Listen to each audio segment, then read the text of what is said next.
दोस्तों, महाभारत में हुए युद्ध की जानकारी आप सभी को होगी। महाभारत में कौरवों और पांडवों के बीच हुए युद्ध के बाद बहुत कुछ ऐसा हुआ जिसकी वजह से भगवान श्री कृष्ण को श्राप मिला और उनका संपूर्ण वंश समाप्त हो गया। कैसे हुई भगवान श्री कृष्ण की मृत्यु, किसने दिया भगवान श्री कृष्ण को श्राप और किसने ली भगवान श्री कृष्ण की जान, सारी जानकारी हम आपको इसी वीडियो में देंगे। लेकिन दोस्तों, वीडियो में आगे बढ़ने से पहले आपसे निवेदन रहेगा कि आपको वीडियो अच्छा लगे तो वीडियो को लाइक करें, कमेंट करें और अपने दोस्तों तक जरूर शेयर करें। साथ ही बेल आइकन जरूर दबाएं ताकि हमारे द्वारा पोस्ट की जाने वाली वीडियो सबसे पहले आप तक पहुंचे। अगर आप हमारे इस वीडियो को फेसबुक पर देख रहे हैं तो आप हमारे पेज को भी फॉलो कीजिएगा और वीडियो अच्छे लगे तो अपने दोस्तों तक जरूर शेयर कीजिएगा। तो चलिए दोस्तों, वीडियो को शुरू करते हैं। दोस्तों, कुरुक्षेत्र में महाभारत का युद्ध 18 दिनों तक चला था और इस युद्ध के दौरान 100 कौरव भाइयों समेत कई महारथी वीरगति को प्राप्त हुए थे। महाभारत युद्ध के बाद कुछ ऐसा हुआ जिसने भगवान श्री कृष्ण और यदुवंश का भविष्य ही बदल कर रख दिया। महाभारत युद्ध के बाद महर्षि व्यास के शिष्य संजय ने जब गांधारी को इस बात की जानकारी दी कि अपने साथियों और द्रौपदी के साथ पांडव हस्तिनापुर आ चुके हैं, तो गांधारी का दुख मनगन के सागर में गोते लगाने लगा। सारी पीड़ा एकदम से बाहर आ गई। उनका मन प्रतिशोध की अग्नि में धधकने लगा। इसके बावजूद भी वह शांत रही। लेकिन जब उन्हें यह पता चला कि पांडवों के साथ भगवान श्री कृष्ण भी आए हैं, तो वह और भी ज्यादा क्रोधित हो गई। भगवान श्री कृष्ण को देखकर उन्होंने भगवान श्री कृष्ण को श्राप दे दिया। गांधारी ने कहा कि अगर मैंने भगवान विष्णु की सच्चे मन से पूजा की है तथा निस्वार्थ भाव से अपने पति की सेवा की है, तो जैसे मेरा कुल समाप्त हो गया है, ऐसे ही तुम्हारा वंश भी तुम्हारे सामने ही समाप्त हो जाएगा और तुम देखते रह जाओगे। द्वारका नगरी तुम्हारे सामने समुद्र में डूब जाएगी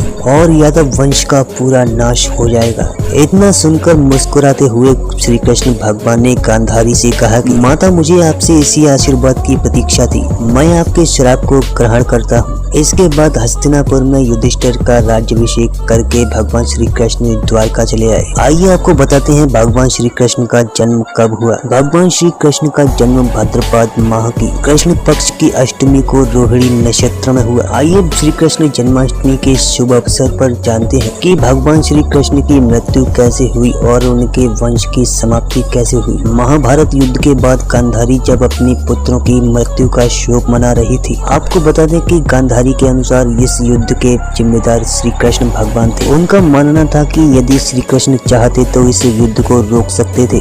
युद्ध के उपरांत जब श्री कृष्ण भगवान द्वारका लौटने से पहले गांधारी से मिलने गए, तब गांधारी उन पर बहुत क्रोधित हुई और उन्होंने क्रोध में आकर भगवान श्री कृष्ण को श्राप दे दिया। जिस प्रकार कुरुक्षेत्र के युद्ध में कुरुवंश का नाश हुआ है, उसी प्रकार श्री कृष्ण के यदुवंश का भी नाश हो जाएगा। श्री कृष्ण मुस्कुराते हुए श्राप को ग्रहण करके द्वारका लौट गए। एक दिन द्वारका में महर्षि विश्वामित्र, दुर्वासा, वशिष्ठ और नारद पधारे। वहाँ पर कुछ युवा आए और विश्वामित्र के साथ परिहास करने लगे। वे परिहास करते समय अपनी मर्यादा तक भूल गए और श्री कृष्ण के पुत्र सांब को स्त्री के भेष में ऋषियों के पास ले गए और कहा कि ये स्त्री गर्भवती है, इसके गर्भ से क्या उत्पन्न होगा। सभी ऋषि अंतर्यामी थे, उन्हें पता था कि वह श्री कृष्ण के पुत्र है। लेकिन क्रोध में आकर ऋषियों ने श्राप दिया कि कृष्ण का यह पुत्र वृषली और अंधक वंशी पुरुषों का नाश करने के लिए एक लोहे का मूसल उत्पन्न करेगा। भगवान श्री कृष्ण को जब यह बात पता चली तो उन्होंने कहा कि ये बात अवश्य सत्य होगी। ऋषि मुनियों के श्राप का प्रभाव इतना तीव्र था कि अगले दिन ही सांप ने मूसल उत्पन्न किया। द्वारका के राजा उग्रसेन ने उस मूसल को चुराकर समुद्र में डलवा दिया और घोषणा करवा दी कि आज से कोई भी नागरिक अपने घर में मदिरा तैयार नहीं करेगा। इसके बाद द्वारका पतन की ओर बढ़ने लगा। श्री कृष्ण सब देख रहे थे। वह समझ चुके थे कि माता गांधारी का श्राप जल्द ही सत्य होने वाला है। इसके बाद एक बार सभी यदुवंशी महाभारत के युद्ध की चर्चा कर रहे थे।